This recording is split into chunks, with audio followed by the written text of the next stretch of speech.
Today's episode is brought to you by the Tax Defense Group. Due to the global pandemic, the deadline to file your taxes for 2019 was pushed back to July 15, 2020. If you haven't filed for 19 yet, there's good news. The Tax Defense Group can e-file your taxes for you. The process is quick, and for millions of people, you'll get money back. Call the Tax Defense Group today at 800-850-7973 to get started. That number again is 800-850-7973, and you can visit them online at thetaxdefensegroup.com. Today's episode is also brought to you by Writer Junkie. Are you thinking about starting a business or a side hustle? Writer Junkie offers website development, content writing, and SEO services for businesses. Call Writer Junkie today at 805-587-7966, and you can visit them online at writerjunkie.com.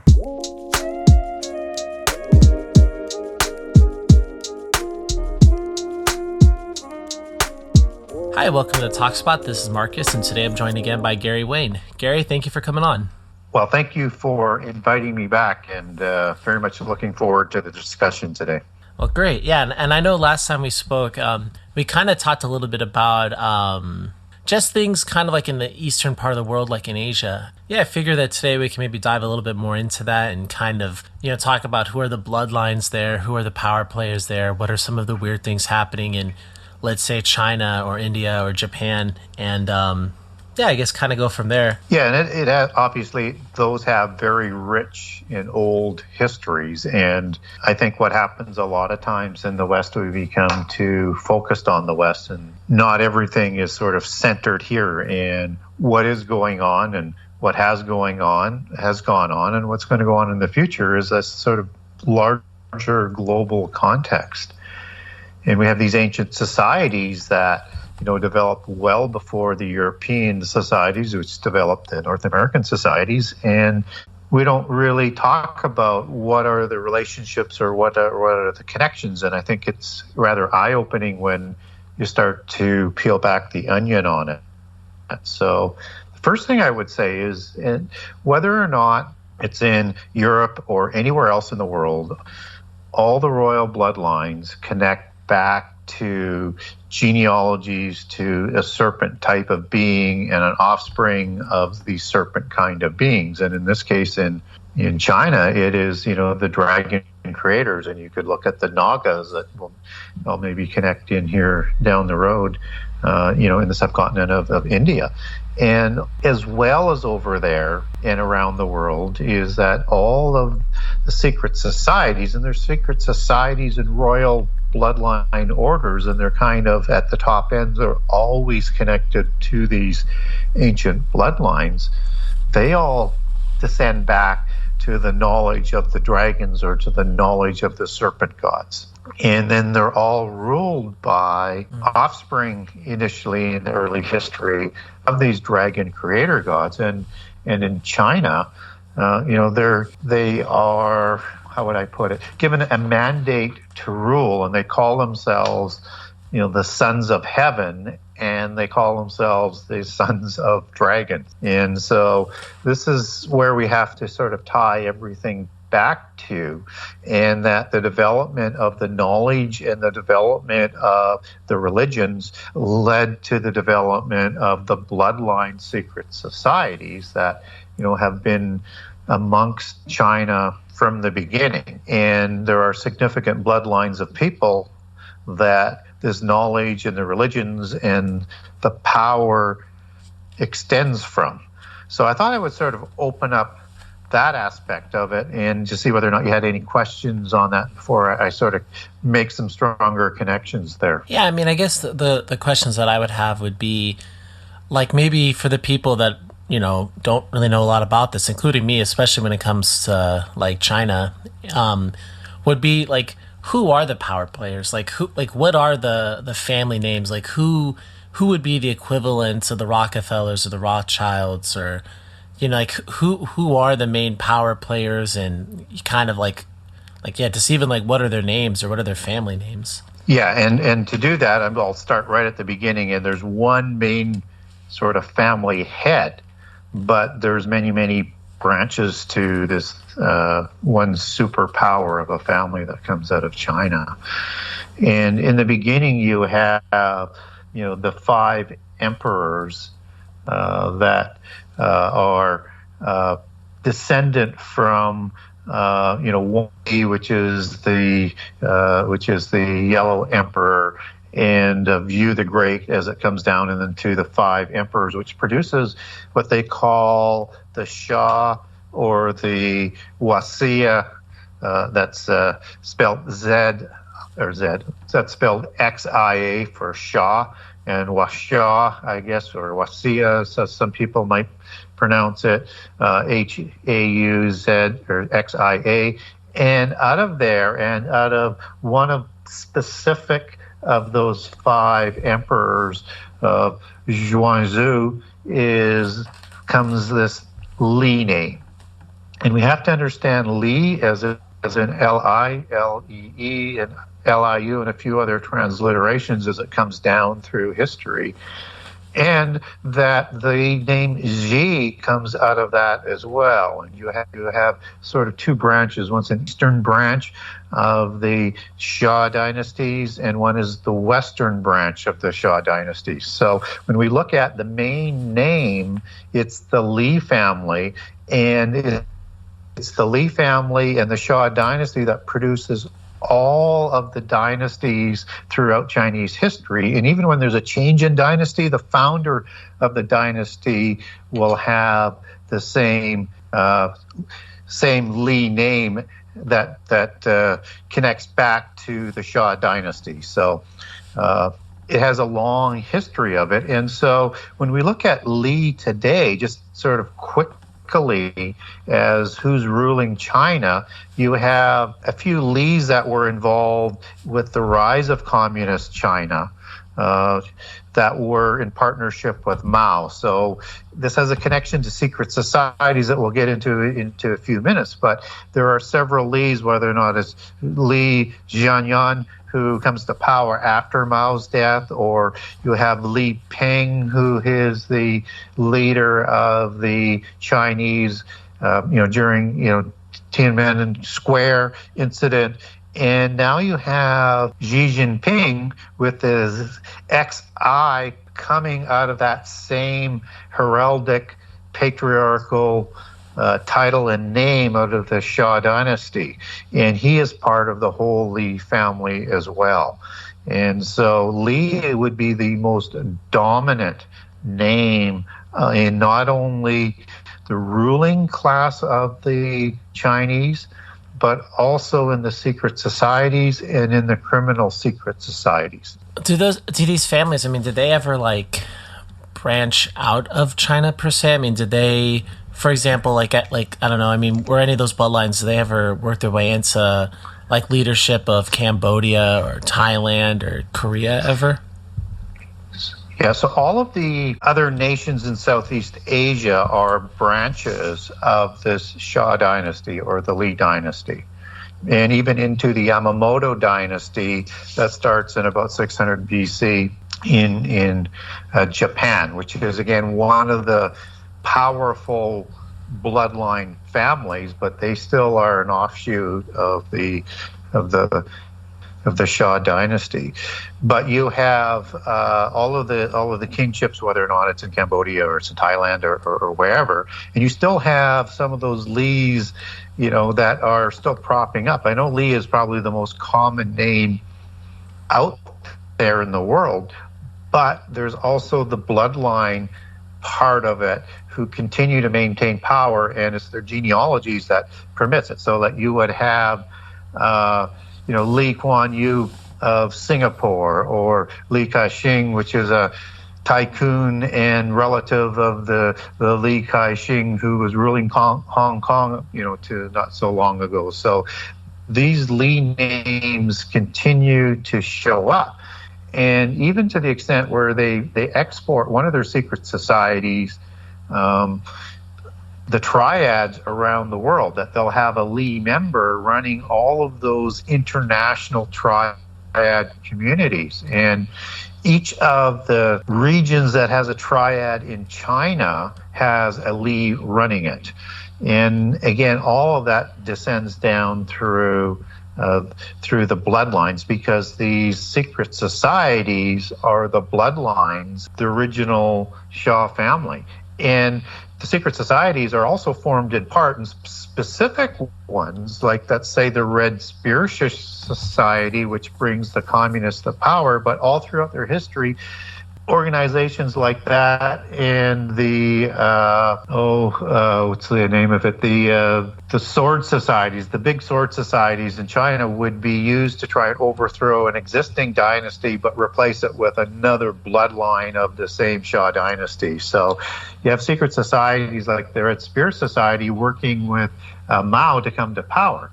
And you even have communist China in the takeover that is sort of connected to these different secret societies. So the family name that keeps coming up, as I said, in all of this is the Li family, and there's some significant ones that we need to understand. And secret society in Chinese sort of terminology comes from the word "hui," which is Hui. It can mean a clan, a bloodline, and also a secret society, as in the Tiandi Hui, which is another name that we would recognize as maybe as some people might recognize as the White Lotus Society, which was a hybrid of Buddhism, Taoism, and Manichaeism. And it merged with another secret society called the Hung Society that sponsored the creation of the triads, who the Lees run worldwide, and we know is a large criminal organization. That's because secret societies and mafia organizations are two sides of the same coin, all working for the same sort of agenda. And a triad is you take that sort of back into its meaning, it comes out of the three united society. And the triad, which is these three parts of the unification of society, is a unification of heaven, earth, and the bloodline humans. And so, again, when we start to understand the connection of the bloodlines and the power, and then understand where the secret societies start to fit in, everything sort of makes sense. And Green Gang Society, which was another society that was helping put the communists into power. But the most obvious one that takes us back to the bloodlines, and it is a society that was written up in the 1960s in a New Age magazine published by the Supreme Council of the 33rd Degree, has the Wutso Society as the parallel organization in equivalency to Rosicrucian Illuminati or Ancient Masons. And then the Wutsu Society stems from the word Wu, which means five, and Su, which is ancestor. So the five ancestors or the five emperors, and really sort of solidifying that understanding that this is a bloodline society. And this is the one the Rockefellers and the Rothschilds would meet with. And these are the same people that were involved in the opening up of China with the Rothschilds, the Rockefellers, Kissinger, and Nixon in the 70s. So all of these people and organizations who, without coincidence, show up in what happens on a global scale, people need to have sort of a closer look at as to who they are and where they come from, so you get a better idea as to what might be going on. So in China then, obviously, in the West, when people talk about, I remember maybe like 15 years ago when people thought conspiracy or societies or organizations in at least America and probably in the West more generally speaking, the term or the name they would call them would be the Masons, the Freemasons. And I feel like over the last, I don't know how many years, 5 to 10 years, I feel like now the name that people mostly associate with, with like the powers that be, if you want to call them that, would be the Illuminati. At least that's what, most people in the United States say it. Like, what would be the organizational name of like the equivalent of the Illuminati in China? Like, what would their actual name be? And do people in China, are they ever able to actually openly talk about it, or is it just it's so hush hush there? Gary, are you there? It says your mic's still on mute. So It would be the Wutsu family, or the Wutsu Society, I should say. And it would be higher than the Illuminati, the Wutsu Society, but the Illuminati is the name that is probably thrown for a secret society in the West, thrown around too much as being sort of at the apex, and it's kind of a middle ground Illuminati story. So I would say it's the Wutsu Society, and it would be more equivalent with Rosicrucians and higher, and into the bloodline orders like maybe some people might be familiar with the Order of the Golden Fleece that comes out of the Habsburg Lorraine dynasty, and Lorraine is the region for the Anjou de Payon and de Bouillon of the Knights Templar, and also of the Bourbon family of bloodlines. And then you also have another one that's more from the Norse bloodlines, which is the Knights of the Seraphim. I would put it more, that Wutsu Society, more into a bloodline society of that caliber, so higher up than Freemasons, higher up than Illuminati, and top half of the Rosicrucians, and up into the nobility bloodline orders. Just as you have in, let's say, the Knights of St. John, you have to have a bloodline son of a monarch to be in and leading that order. That's the type of level that we would be talking about, and the one that was recognized by the Supreme Council of the 33rd degree in that article that they published as being equivalent to them. So that would be like the ancient Masons, so the ancient Masonic organization, which would predate any of those modern organizations that I was talking about, because they're the offshoots of the downfall of the Templars, who were formed by these ancient Masons of the royal bloodline. So that would be the one that I would put right at the top of the list. So, I mean, I think, again, I mean, maybe this might be an oversimplification, but it seems like in the West, and especially, like, you know, after us talking, you know, and just watching various things online, like, it seems like there might be a notion that the people that are amongst these families or in these organizations, that they, at least in the West, that they kind of have a sense of the power structure of I guess, the spiritual world, in the sense that they, I don't know. I mean, I've kind of gotten the opinion that they kind of think that they're doing the devil's work. I don't know how else better to describe it than that, but they have an understanding of kind of maybe how the universe is organized, and maybe not all of them believe that, but, you know, I mean, you know, we've talked before about, you know, the family of the serpent and kind of things of that nature. If we're talking about blood sacrifices and things of that nature, I kind of just come to the conclusion that they probably believe in the spiritual world. Maybe they just have different beliefs about it, but I believe personally that a lot of them, at least structurally, believe in the idea of like Lucifer existing and God existing, and they've just chosen the bad guy side, basically, or they've chosen evil. But I mean, when it comes to the Eastern organizations, I mean, do they view the world similarly, or do they feel like they're doing the work of like a spiritual entity, or how do they see things? Like, is it for those organizations and coming together? It's like, I mean, are they? Yeah. What's their kind of worldview like? So again, everything, as I said, sort of goes back to the serpent offspring or the dragon offspring, and they call that the red dragon bloodline. And then their belief system and their religions, whether it's ancient Taoism, that's now, you know, would be recognized as Taoism with a T instead of a D, and merging with Buddhism as that moves from, you know, subcontinent of India into China, is all based on the same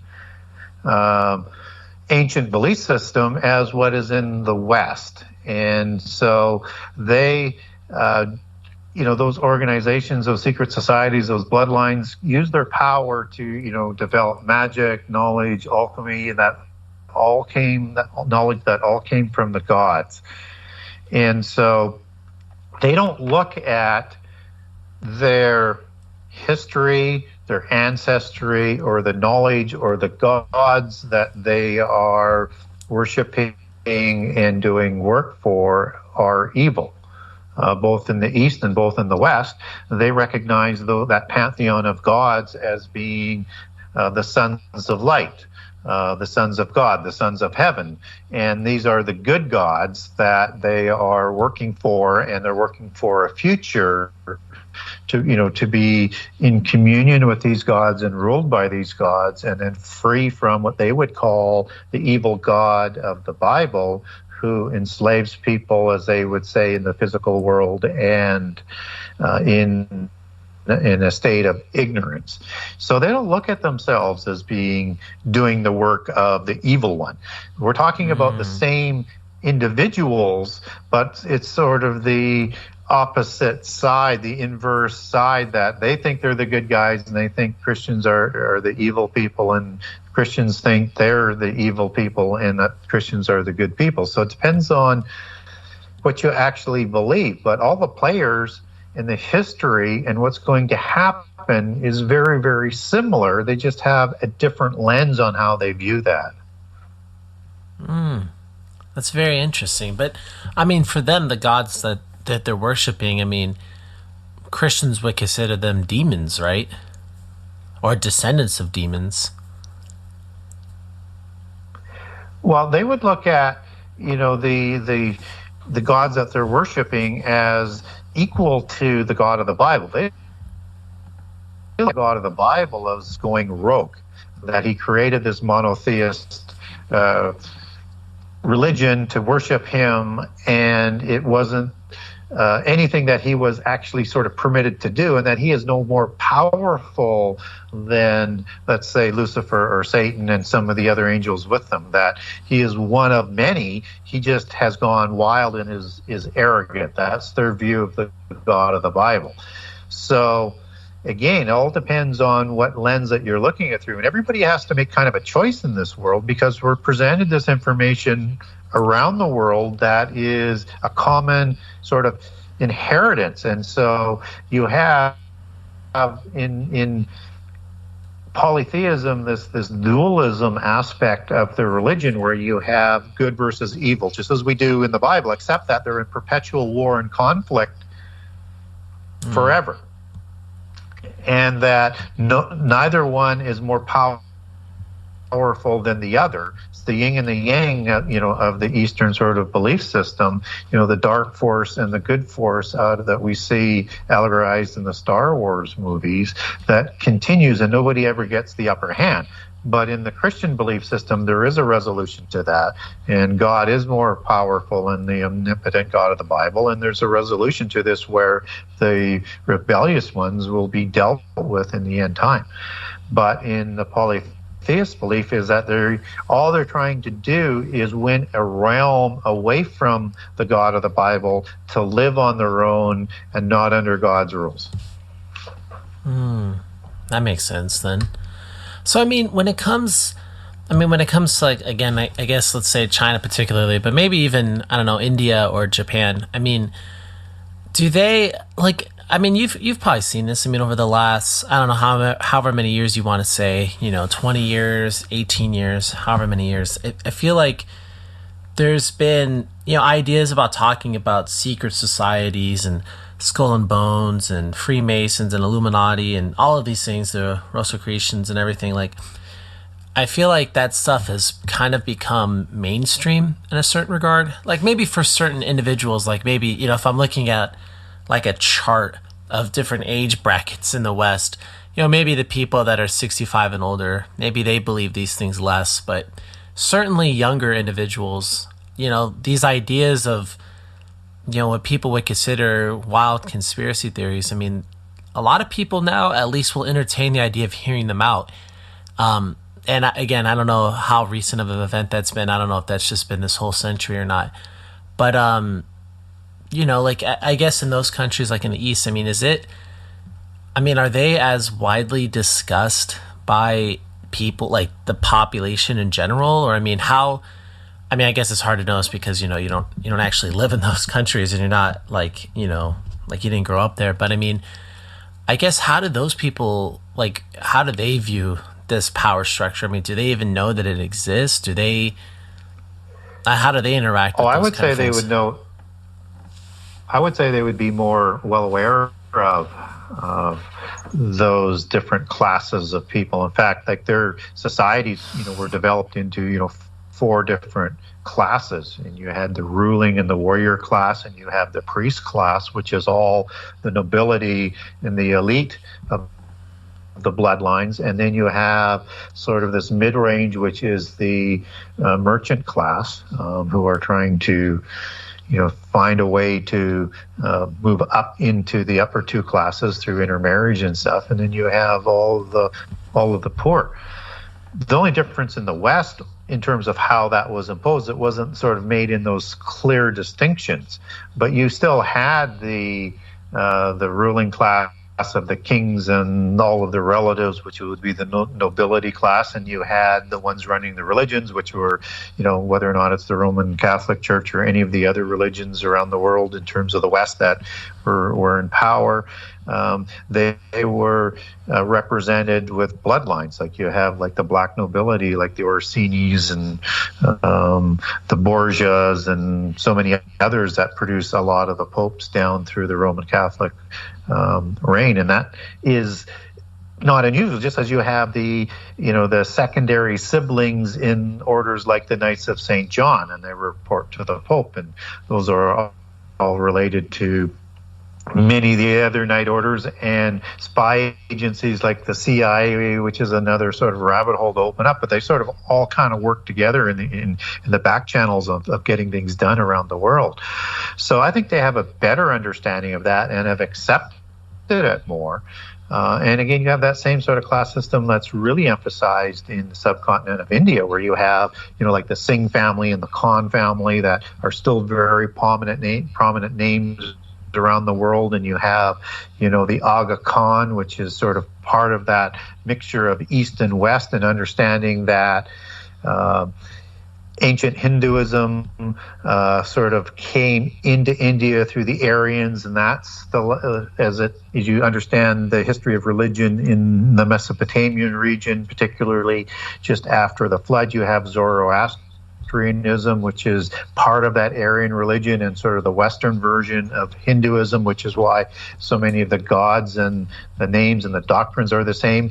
And it's Hinduism that produces Buddhism, and it's the combination of Hinduism and other some influences that will develop ancient Taoism, so it's exported. And this is the religion that crosses over into China, known as Shintoism. So all of this has this common history and common understanding through time. But, North America, we're a little bit blinded to all of that in terms of how the creation of the countries were set up. And you don't have that obvious royal dynasties and feudal system in place, although one can argue it's there, but it's more obscure. But there's more ability for the average person to sort of move up. And so as we get more knowledge as to who actually controls even our democratic governments and who, are basically running the governments of Europe, even though they're not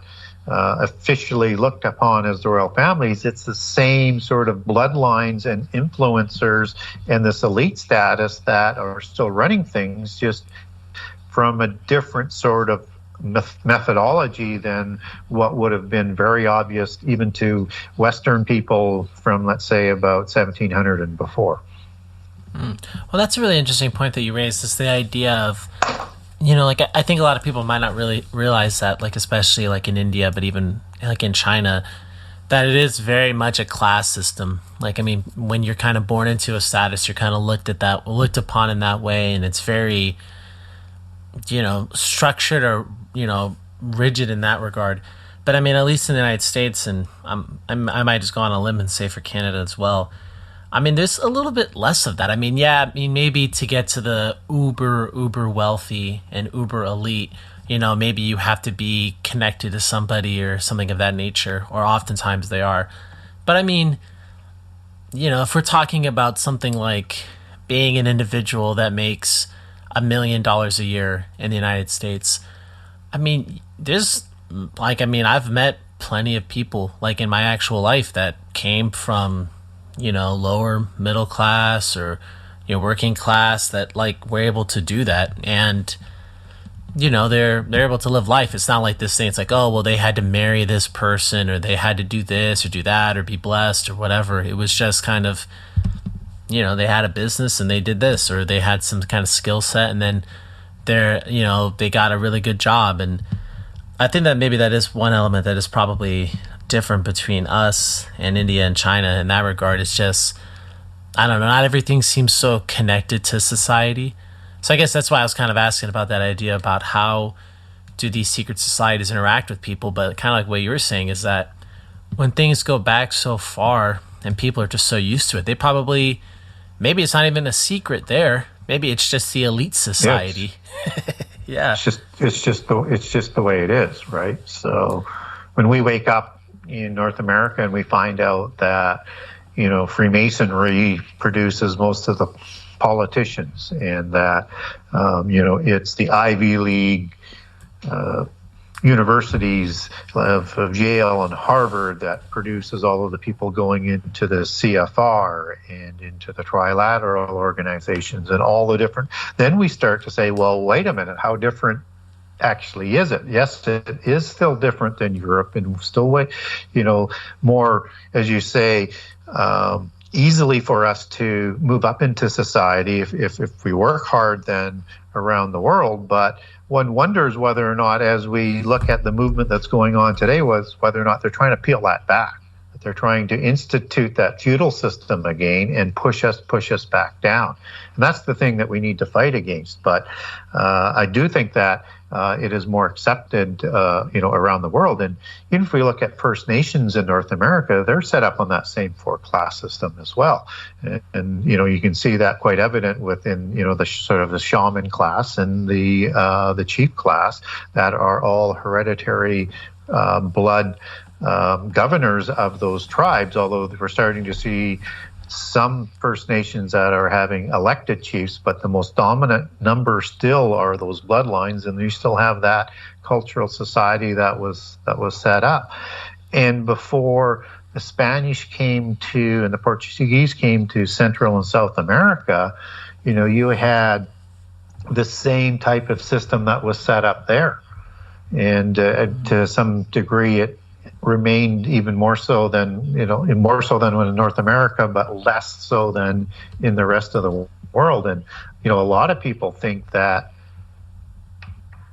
when the Spanish came, the Portuguese came, that they wiped out the complete bloodlines and the nobility class of whether or not it's the Incas or the Aztecs or the Mixtecs or all the different nations that are involved through Central and South America. But it was only the immediate king that was executed. And by the 1520s, both the Portuguese and the Spanish had endorsed all of the royal families with the same power and status as they had before. And many of them in Central America were intermarrying with the Portuguese and the Spanish bloodlines in that traditional intermarriage of the royal bloodlines, because they recognize those as bloodlines maybe from a different patriarch, whether or not you want to take that back to the original offspring of humans and gods, and then back to an original angelic god. They all have that genealogy that goes back. And so intermarrying some of those genealogies into other pure bloodlines actually ennobles that bloodline, so that you have a higher level in that cult and culture of the organizational structure and the ruling class. So I mean, you have families that are still around today that exert power over Central and South America, such as the Inga Roca families, which are the original Inca families. And just so people want to check on when that was reinstated, the Spanish were the most popular and the most widespread. That would be King Carlos V in his reign in the 1520s. And if I recall, he reigned from about 1500 to 1560. So some of the other names that people might recognize might be in the Aztecs, the Montezumas. And you have also the Turbides, which are a intermarriage of Basques and Hidalgos of Spain with and I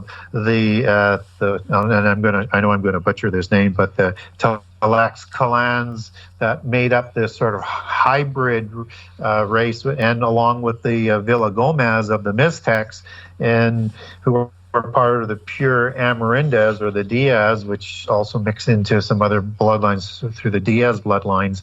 But these are some of the main families that are still exerting a lot of power through Central and South America. And again, it goes back to that sort of whole system.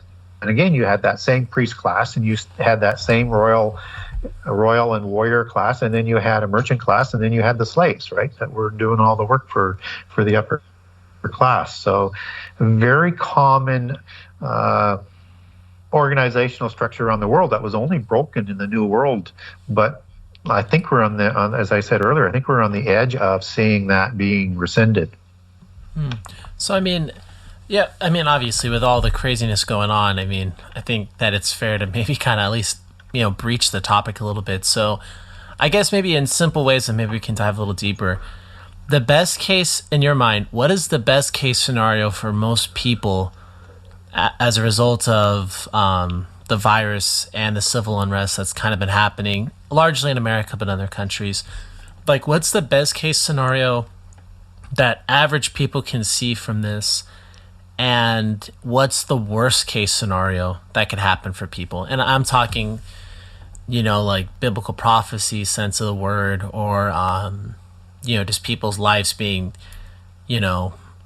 forever altered. So I guess, yeah. So what do you think best case, worst case? And then maybe if you wouldn't mind kind of talking a little bit about, like, why is this stuff happening? Maybe who are some of the players involved that are making things happen kind of behind the scenes in a negative way? And yeah, maybe we can just go from there. Well, I think the best case scenario is that we get a strong pushback from, what was termed, and this will kind of date me a little bit, but the silent majority of people against the media and against a small group of people that are seemingly carrying all of the headlines and have this momentum to take rights away and have you bow to a new belief system and to create a discriminatory class against other people, and they'll wedge it in 100 different ways. So that's, the best case scenario is to push that back and to say, no, you can't do that. Yes, we have to worry about our health, but we will not open up an opportunity that you can take our rights away. And, we have a scenario that's going on in Canada is as these rights were being taken away, there was legislation put in that tagged on to other legislation that didn't even go through Parliament to take away a significant amount of guns in this country. So anything that they classified as a modern gun, they can actually take away now. And in that, and they can continue to expand that based on the wording, it is all modern weapons. So, one kind of presumes that anything from a musket forward, maybe even a musket, they could probably take away. And this is all going on as they're taking our rights away. So I would be suggesting that we see how they would like to be moving forward, and we see the governments, whether it's provincial or state governments, and how they're reacting, and then we can see how the left is talking about the new normal that they want to impose to, as Biden talks about, transform America into that image and the platform that they're putting out. So all it will take is a little bit more of a resurgence of the pandemic, or a mutation of COVID, or another disease like it, and you can just see permanent broad-scale locking people down and complete elimination of rights. And unless it's challenged and upheld by the Supreme Court, it's going to happen. So we need to be very, very careful as to how these small groups who have the power of the media to broadcast their policies and to continue to overwhelm society with that kind of propaganda and brainwash people into surrendering. How such few people have the power is because of the media. So we need to stand up against the media as well as these small groups, as well as anybody who supports them, and say, no, we're not going to let you do that. We are going to challenge this legally, protesting wise, and we will match you in larger numbers than what they are currently doing. And when I look at what's driving this is, the big money that comes out of the oligopolies. And this is, when I talk about oligopolies, I'm talking about corporations that are getting bigger and bigger and bigger. And it's the same type of system, that was set up in China of coming out of communism and then giving powerful family members controls of regions and large corporations. And the whole capital system of China is set up on an oligopoly basis, as Russia is sort of morphing into. And now we see corporations that are lining up from a left-wing position, which is, this is National Socialism, which is the actual term of it, that was, went absolutely rogue in Nazi Germany. And we saw the genocide and the horrible persecutions that came out of that. And we see some of that reflection in like Kristallnacht type of situations in terms of rioters that we saw from the movement with Black Lives Matter and the anarchists working together, and similar to the Cultural Revolution in China. So you see that if we don't start to push back on this to a level of decorum and reasonability, that they will rise in power and absolutely install oppressive laws overriding our constitutions and creating a one-party rule, because they don't want to hear any debate. And all of their arguments are saying that debate is over. We have the higher moral ground, and whatever you say is absolutely wrong, and we won't permit you to talk. And in all of their policies, they have the same approach. So you have this left-wing money coming from these left-wing oligarchs that are working below the bloodline level.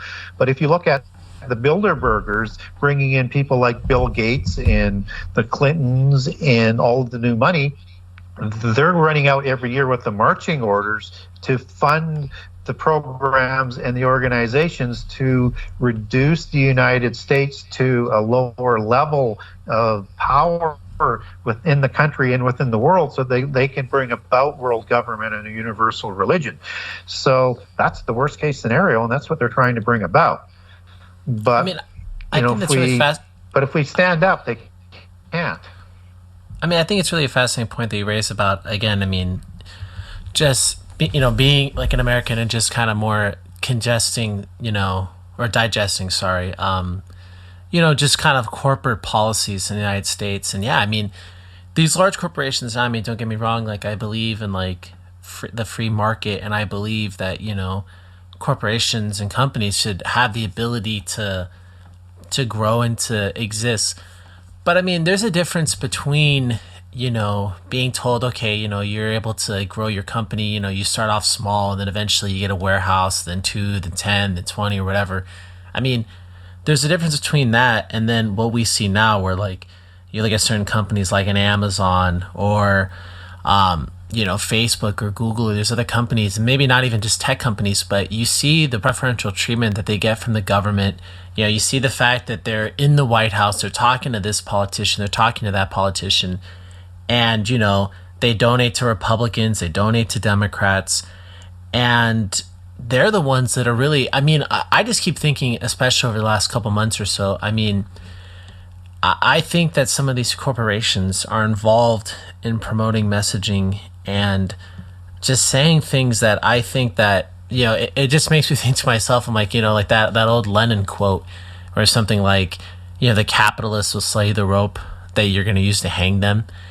And I mean, obviously, everyone is in favor of equality and, equal treatment of all people of different backgrounds and ethnicities and skin color. And everyone's on board with that. I mean, I think mostly everybody is. But I also think that, kind of like what you were saying, that I think that there is a force, especially in kind of in the corporate side of it, that just is just doing crazy things. I mean, like, even you look at like this contact tracing thing that they put on people's phones. I mean, they just installed it on your phone. Like, I saw somebody post about it on Facebook. It's like, oh, if you have an Android or Apple, go to this setting or that setting, and you can see that they have it on your phone. And you're like, what the heck is this? And I feel like, in the past, you look at like biblical prophecy when it comes to the idea of like buying and selling, and you would read, oh, you need a tattoo to buy and sell, and I always kind of thought to myself, like, okay, well, this is probably going to be some kind of microchip, but why would we get to this point? Like, I mean, a little part of my mind would say, like, how would we get to this point of why would it be that if I'm going to a small hole-in-the-wall restaurant or something like that, or if I'm getting like a meal to go, why would I need to have a microchip to pay for, when even now a lot of them like to take cash instead? But then, I mean, over the last, 4 months, you can really start to see a little bit how the infrastructure would go. And I kind of feel like, I don't know if this will be the pandemic that will push us to like the biblical prophecy side of it, like the end of the world and everything. But I could see the framework of them saying basically something like along the lines of, hey, if you're going to go out to the store, or you're going to go do this, you're going to do that, you're going to get in your car, you have to have, this vaccine, you have to have this shot or something like that. And we're going to insert a microchip into your hand. So that way, when you walk into a place like a Target or an Albertsons or wherever, like, they scan it to make sure that, that you've had the vaccine. And then, they'll say that little chip, has all of your bio readings and things of that nature, like your temperature and all of this information. And that will be the thing to allow you into the store. And, I mean, I feel like something like that, I mean, that would have sounded preposterous 6 months ago if you told me like, oh, well, that's coming in the next 2 years. I probably would have said 6 months ago, I'm like, I really don't see that coming. But now it's kind of like, is it on the table? I mean, I believe that there's probably certain people like Bill Gates that he'd love for that to happen. So yeah, and this has not been, a catastrophic event yet. Not to say that any death isn't catastrophic, but I'm talking about sort of global, catastrophic events. So if you understand about birth pangs, that they precede the end time, and the sealed judgments of 25% and 33% for the trumpets, and then complete destruction with the wrath bowls, except for Jesus stepping in, that they will grow in intensity. That includes earthquakes, and it includes wars, and it includes famine, and it includes pandemics or pestilence, as it's stated in the King James Version Bible, and they're going to continue to grow until you get to the time of the seal opening. So, and we also see the rise of these oligopolies, and I'll just link them here in a second. And these oligopolies with the corporations that we're getting is not free enterprise. It's corruption of free enterprise, and they eliminate free enterprise. And in the past, they were able to be pulled back, but there's no will to pull them back anymore. They're just allowing to grow and exert more influence, and particularly with the high-tech companies are leading the, that march, but they're being quickly followed by all of this other corporate money that is promoting this left-wing National Socialism oligopoly society that those corporations would be permitted to absolutely thrive in, because they won't really have any competition. They'll divide up the world for themselves. And so so you can imagine that coming together in terms of putting pressure on the government, putting pressure on attitudes of the society and all the influences that corporations are starting to take, and catastrophes like pandemics that are working hand in hand with technical solutions to the problem, which all give governments and those in control more power over everybody, like the apps and the things that you're talking about for tracking and the chips and things like that they're going to be recommended to track all the information, not only to buy and sell, but that you can move to wherever you want to move, and you can see an elimination of money coming more and more and more. And there's so many places during this pandemic who don't take cash anymore because they don't want to touch that money. And then again, it's that perfect solution. That's whether or not these pandemics are created naturally or unnaturally, but a perfect solution to the problem, right? But it pushes us closer to that eventual mark of the beast after you have all the other pieces in place. So you're going to see parts of that whole system come together as it starts to merge with knowledge and the housing of data, and as it merges with governments who can control that information. Yeah, and I mean we're at a point now too where I feel like with these mega corporations, I mean, for all intents and purposes, almost the difference between them and the governments or government, it's not, I mean, the difference is so minute now that, I mean, it's hard to even say that they're even free enterprise. I mean, kind of like what you mentioned, I mean, like, let's say even if you look at a field like the entertainment industry, and, you look at the fact that the CIA, the U.S. military, all the time is consulting with certain films. They're allowing certain, aircraft carriers or this type of weapon or that type of weapon. They're consultants on the films. I mean, you look at stuff like that and you're like, that's weird. Or you look at the fact that Amazon is, they're like, I think it's their cloud service that hosts like all of the Pentagon's or most of the Pentagon's information is housed on Amazon servers. I mean, you start looking at all this stuff. I mean, even with the content tracing again, I mean, Jared Kushner, Donald Trump's son-in-law, I mean, he was working with Google to work on this. And it gets to the point, like kind of what you were saying, I mean, this isn't like a free enterprise argument anymore. I mean, this is literally an oligopoly. This is literally these large corporations. And, it's basically this total marriage between them and the government. It's a lot of the same people rotating out of the two. I mean, like Paul Ryan, the former Speaker of the House in the United States, after he leaves office, what does he do? He joins the board of the new Fox Corporation that formed after Disney bought Fox, and it's like, that's one of the largest media companies in America, or probably actually in the world. And, we have the former Speaker of the House on that, or even in California, when Gavin Newsom formed a board, the governor, Gavin Newsom, when he formed the board for the economic reopening or whatever, he called upon like 90, people in industry to help be on this board. And one of the people was Bob Iger, the CEO of, or the former CEO of Disney. And yeah, I mean, I kind of feel like a lot of these large corporations, I mean, I feel like they're in a lot of ways kind of doing a little bit of misdirection on people and kind of really trying to divide people in a very profound way, instead of really being like, all of us should be able to kind of unite behind the idea of, it's like, man, like, who are these like, corporate fascists in a sense to kind of push us down so much, and the income inequality is growing greater and greater. And I mean, they're directly to blame. And I definitely believe when it comes to the beast system, I mean, they're a huge component of it. I mean, you just look at certain people and like, you just know, you look at the actions that they're doing. And I mean, I know Bill Gates is the person that he's kind of like the lightning rod for all of that. And it's not like it's without due, but, there's probably a lot of other players just like Bill Gates that a lot of normal people don't even know about. Probably the CEO of some large oil company that's doing similar things to Bill Gates. I mean, a lot of normal people don't even hear about him because he's not famous. So I don't know. I think it's a very interesting thing. I mean, at least in China, I guess in comparison to the West, is that in China, it's just is known. Like, the government openly owns a portion of the corporations there, and Chinese communist members are on all the boards.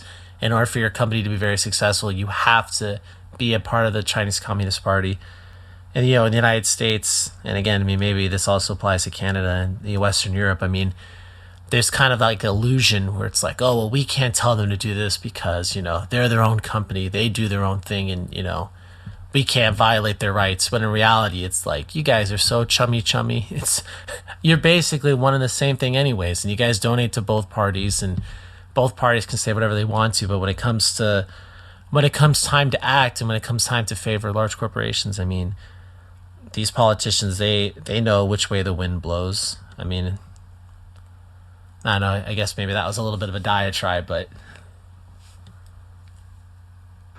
well, it's easy to get passionate about what we're starting to see take shape, and we're not seeing a light at the end of the tunnel in terms of, are we going to have a vaccine, or are we going to reopen the country, and how much residue of the rights taken away and how much more influence of that the corporations and small political parties that are all seemingly working directionally together in the media have usurped over what has transpired in the last 4 or 5 months, and how much they're going to continue to control on that.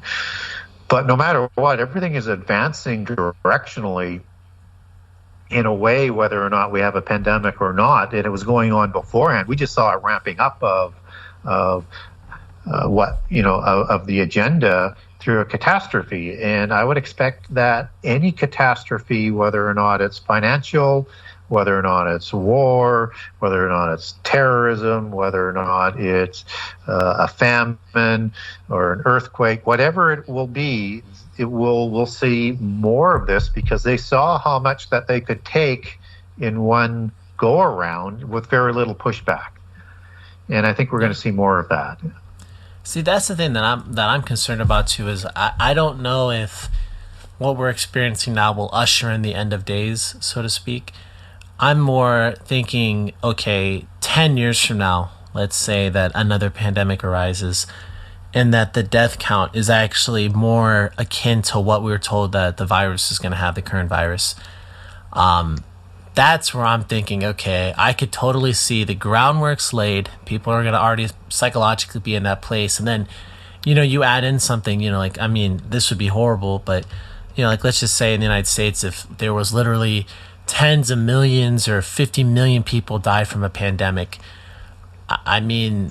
if we're talking about just ushering in the circumstances for, the end of the world in that sense, or the end of times, it would totally be there. If we're talking mark of the beast, even if the mark of the beast was, like a literal, on your hand, it was literally the tattoo of something that looked like, Baphomet or, a pentagram, I could totally see that being instituted.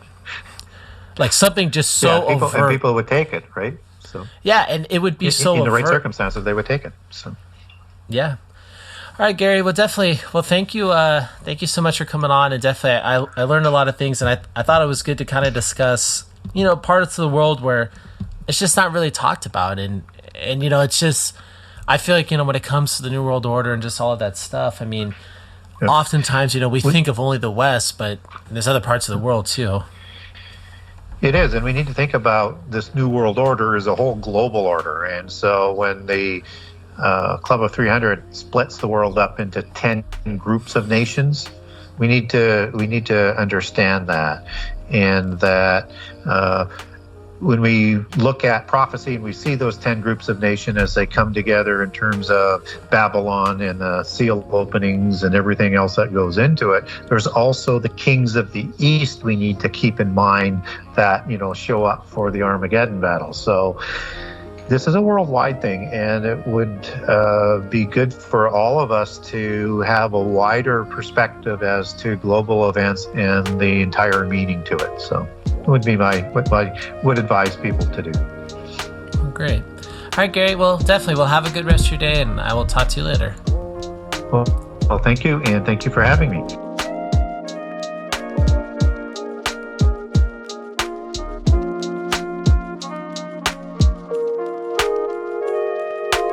We want to thank today's sponsors again, the Tax Defense Group and Rider Junkie. You can contact the Tax Defense Group at 800-850-7973. And Rider Junkie's phone number again was 805-587-7966.